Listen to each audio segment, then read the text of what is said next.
listening to the Agent Survival Guide podcast, a podcast for today's insurance agents. Informing, educating, empowering, improving the way you do business in an industry that's anything but static. In today's episode, make sure your applications don't get flagged during the submissions process.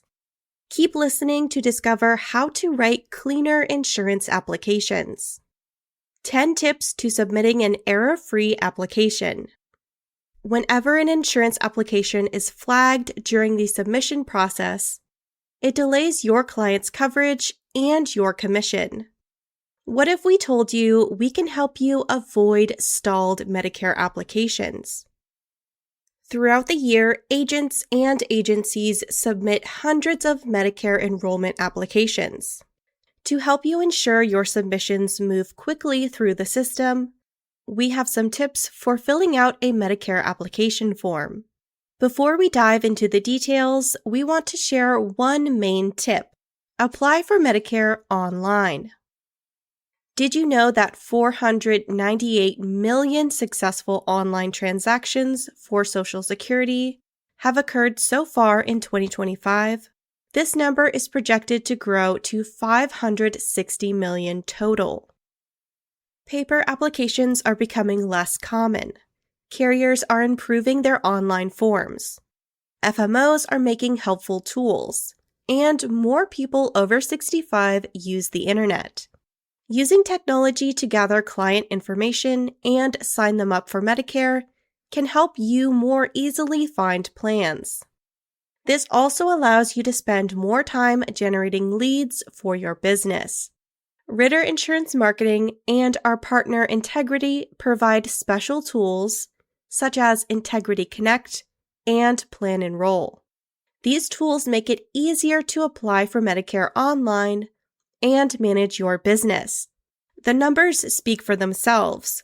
First-year agents who use Integrity technology are nearly 50% more productive than those who don't. And experienced agents using Integrity technology write 79% more apps than those who don't. To learn more about IntegrityCONNECT, PlanEnroll, and other tools and resources the Ritter family offers, check out the links in the episode notes. Now, let's dive deeper into tips for refining the application process.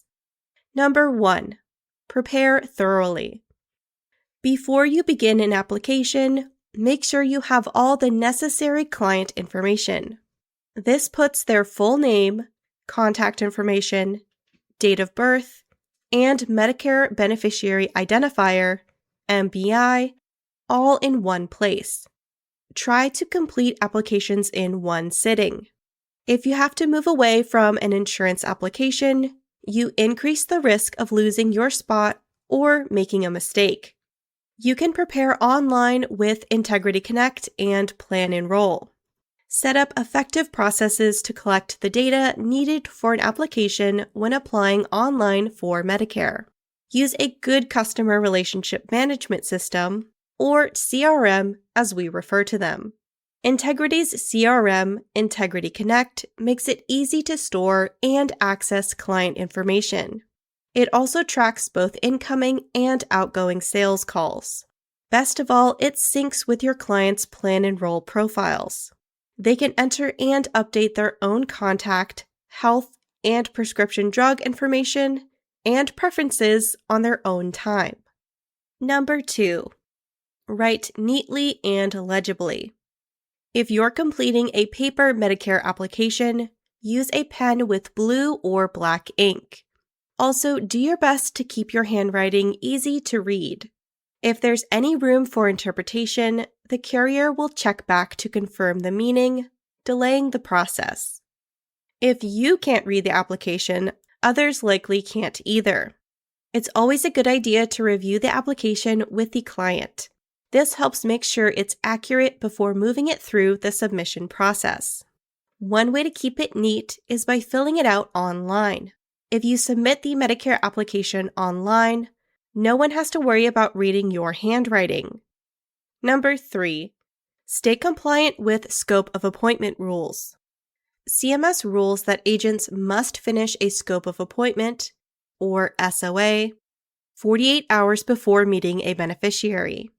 Exceptions to this rule happen when a beneficiary has 4 days left in their valid enrollment period, which includes the annual enrollment period, open enrollment period, initial enrollment period, special enrollment period, initial coverage election period, and unscheduled in-person meetings or walk-ins started by the beneficiary.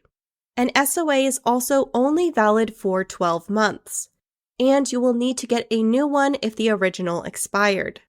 We recommend tracking the start and stop dates within your CRM. Additionally, it's important to note that agents cannot complete SOAs for AEP before October 1st. On the SOA, ensure that at least one type of contract matches the plan chosen on the application. Each field is filled out in its entirety and is legible if you're filling out a paper SOA. And if you and the client want to talk about more plan types during your meeting, you need to collect another SOA first. The SOA is a good point of reference for agents to easily access clients' contact information in the future. Even if certain fields are optional on the SOA, it's in your best interest to make sure everything is filled out. SOAs must be kept on file for 10 years per CMS rules, regardless of whether a sale occurred or not. Keep in mind, even as CMS rules change, some carriers may maintain their current policies. You're still responsible for following the procedures of the carriers you represent. Number 4, provide details where required. If an applicant answers yes to any health questions, make sure they provide more information on the application. Also, if the SEP needs any extra information, it must also be included on the application. This includes details like a chosen primary care physician, Medicaid, prescription drug plan, or extra help info. IntegrityCONNECT makes it easier to store details in your client's profile. On top of basic information, you can store a myriad of client details in IntegrityCONNECT. These include conditions, providers, preferred pharmacies, and prescriptions. Your client can store these details in their PlanEnroll profile that syncs with IntegrityCONNECT. When you fill out an application, you'll have all you need stored in one place, your client's profile in IntegrityCONNECT. Number 5, select a PCP when necessary. If an applicant wants a carrier to auto-assign a primary care physician, PCP, be sure to note that in the appropriate field. Some plans require a PCP selection, so leaving this field blank could hold up an application's approval. Typically, applications for HMO plans require the applicant to specify an in-network PCP. Check to make sure an in-network PCP is on any application for an HMO plan to prevent roadblocks in the enrollment process. As with most application information, it's always better to have more information rather than not enough. Therefore, if your client can list a PCP, request they do so regardless of the requirement. As previously mentioned, IntegrityCONNECT can organize much of your client's information. It can also pre-fill certain fields into an application. Not everything may pre-fill, so don't forget the power of copy and paste. Number 6, match the attestation with the election period. The selected period in the attestation of eligibility section needs to align with the selection of IEP, AEP, or SEP in the agent/office use section of the application.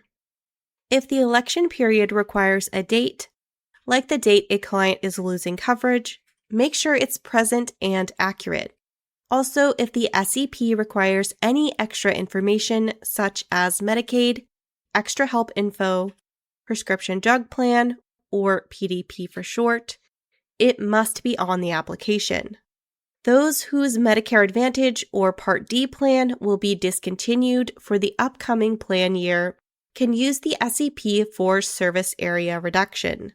This is coded as SEP-SAR, or Service Area Reduction. This SEP is valid through December 8th through the end of February. Number 7. Never alter a client's signature. Even if you may have the best intentions, changing a client's signature or the associated date on an application is strictly prohibited. This rule extends to SOAs or any other documents that go with applications.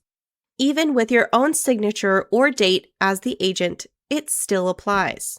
It's always better to start a new application with your client than to forge and falsify a legal document. One way to prevent an error like this is with digital signatures. Emailing or texting a pre-filled application to a client provides a safeguard against signature alteration. The client controls when the application is signed, and nobody can alter it. Number 8. Make sure the application is complete. Every part of the application is important to us, the carrier, and your client. It's essential that you make sure the application is complete. Check and double-check to make sure you've finished the application before submitting. Number 9. Submit the application on time. Once you've taken the time to review the application, be sure to submit it with the appropriate cover sheet. Include any other required documents within the specified time period. Applications can arrive at the carrier no later than 48 hours from the agent's signature date. If you're late, you risk an enrollment penalty from the carrier. Plus, why hold things up? A delayed enrollment is a delayed commission. And finally, number 10. When in doubt, call for help. Your business is serving your clients, and our business is serving you. If you have any questions about submitting an application, don't hesitate to reach out to us.